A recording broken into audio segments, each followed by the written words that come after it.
Deal with Ye, artist formerly known as Kanye West, following a series of anti-Semitic remarks.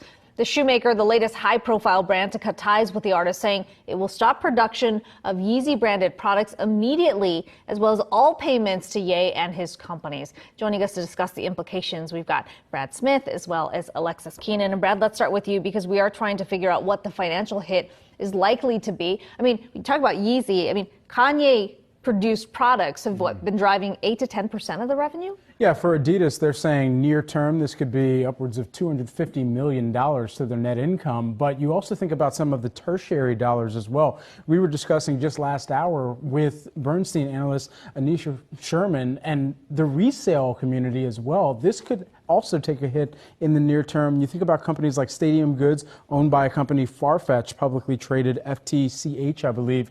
And with all of that in mind, and how so many of those companies have looked across the product lines that have been the most hype beast-esque, Yeezy has been squarely within the fold. Same to the success of, almost mirroring the success of how well Nike Dunks have done. And so for a brand that has largely fallen out of favor and seen waning favor over a core consumer constituent in millennials and Gen Z recently, losing or having this type of instance that hits on the brand in concert with what's already taking place with the deterioration of the brand could have a much longer term impact as well. There's been a lot of criticism about how long Adidas took to make this decision.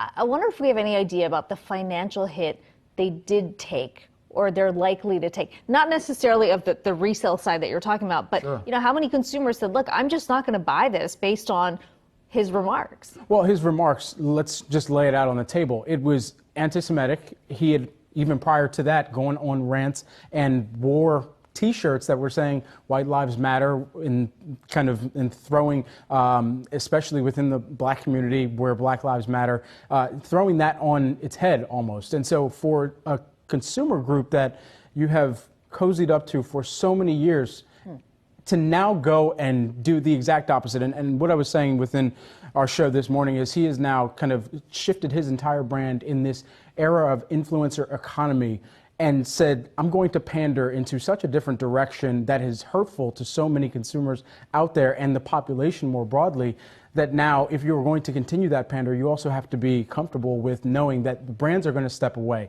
It's Adidas, it is JP Morgan, it is a company in CAA, the creative artist agency, and there you're seeing on the screen Gap, which he had the Yeezy partnership with Balenciaga. And so this is far more ranging than just the financial hit of Adidas. It's all of those other companies as well that are going to see some type of impact in the near future. And Alexis, I know you've been looking at sort of the legal side of things, you know, who actually owns the rights to reproduce some of the things that Kanye designed. I mean, where does that stand right now? Because it was just, last week, a few weeks ago, where we heard Kanye coming out and saying, look, they can't drop me. Right. And also demanding and posting on social media, expecting a $2 billion payout to terminate this deal. But look, I think we first need to put an umbrella on this situation to say this is somebody who has outwardly expressed that they have mental illness since 2018. So these companies that are contracting with him as the sole owner of some of these brands, Yeezy in particular, they are contracting with a company whose chief is known to have expressed that he has bipolar. So there's some knowingness going into this. But look, that statement that you read going into the segment here with Adidas saying that after this review, they've decided to end production of the Yeezy branded products, not necessarily the sale of them right now. It doesn't sound exactly like they're committing to that, but also saying that they'll stop all payments to Ye and his companies. It kind of isn't a full blanket statement that they're ending it there, at least the way I read it. Now, these contracts, they're usually, in this case, it's a private contract, so we don't know what it says between Adidas and his company, but typically they're licensing agreements where Ye is creating the designs, and then Adidas would own 100% of those designs. So all of the designs that would have been made under that contract, they would typically belong to Adidas, but I'll just caveat it and say we haven't seen those actual words on that paper. We're not sure. These licenses, they can change hands, they can be sold, they can be assigned as well. Yeah, I mean, you know, to your point about what he has said publicly about having bipolar, I mean,